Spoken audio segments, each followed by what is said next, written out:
आम्ही त्या ठिकाणी बाकीचा विषय पुढे जाणार. नाही सर, स्मारकासाठी जी जागा दिलेली आहे त्याचा ठराव आहे त्याचा 1975 ठराव आहे. तर स्मारकाला कोणती जागा दिलेली आहे त्यांना माहिती आहे, तुम्हाला माहिती आहे, नगरपंचायतीला माहिती आहे कोणती जागा दिलेली आहे. मग या 100 लोकांना नोटिसा देण्याचं कारण काय? 100 लोकांनी तर काही त्या शिवस्मारकाच्या जागेवर अतिक्रमण केलेलं नाहीये.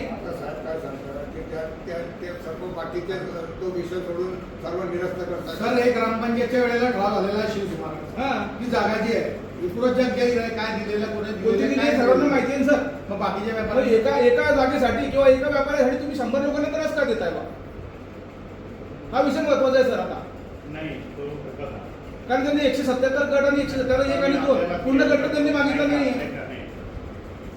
जर सरकारी जागेवरचं अतिक्रमण असेल तर अतिक्रमण हे अतिक्रमणावर बरोबर आहे ना, अतिक्रमण आहेच ना सर. हे आजपासून मी 50 वर्षापासून आहे. ते आपल्याला मान्य करावं लागेल.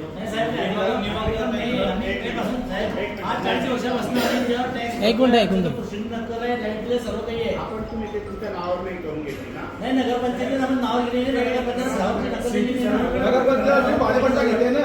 तो पूर्ण गट सिटी सर्वेकडे 2007 साली सिटी सर्वे करून तुम्ही प्रॉपर्टी कार्ड तयार करून घ्या. त्यांना हो सांगतायत. तुम्ही सिटी सर्वेचा साहेब, बरोबर आहे तुमचं म्हणणं. आमचं सर्व अतिक्रमण आहे, आमचं सर्व चुका आहे. आम्ही मान्य करतो सर, आम्ही मान्य करतो.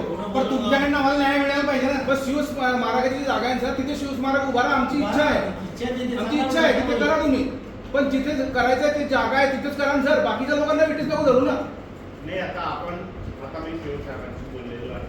आपण फक्त शिवस्मारकापुरता तो विषय अर्जदार त्यांनी माननीय जिल्हा अधिकारी महोदय यांच्याकडे अर्ज सादर केला होता की मी या संदर्भामध्ये आत्मदहन करणार असा त्यांनी माननीय जिल्हाधिकारी कार्यालय जळगाव या ठिकाणी अर्ज केला होता. तर त्या संदर्भाने ती तक्रार माझ्याकडे आली आणि मग मी त्यांना बोललो की तुमचं जे उपोषण आहे ते तुम्ही स्थगित करा. आणि त्या पद्धतीने आपण या चौकशी केली. पीओ साहेबांना पण आपण बोलवलं, चर्चा झाली स्मारकाच्या संदर्भामध्ये. आणि मग या विषय आहे पालिकेचे ठराव झालेला आहे. ठराव झालेला काही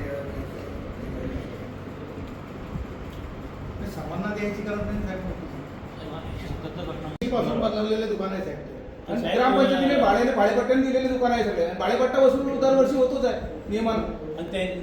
आता नवीन कर लागला, नवीन कराने पैसे भरलेले साहेब सर्वांनी.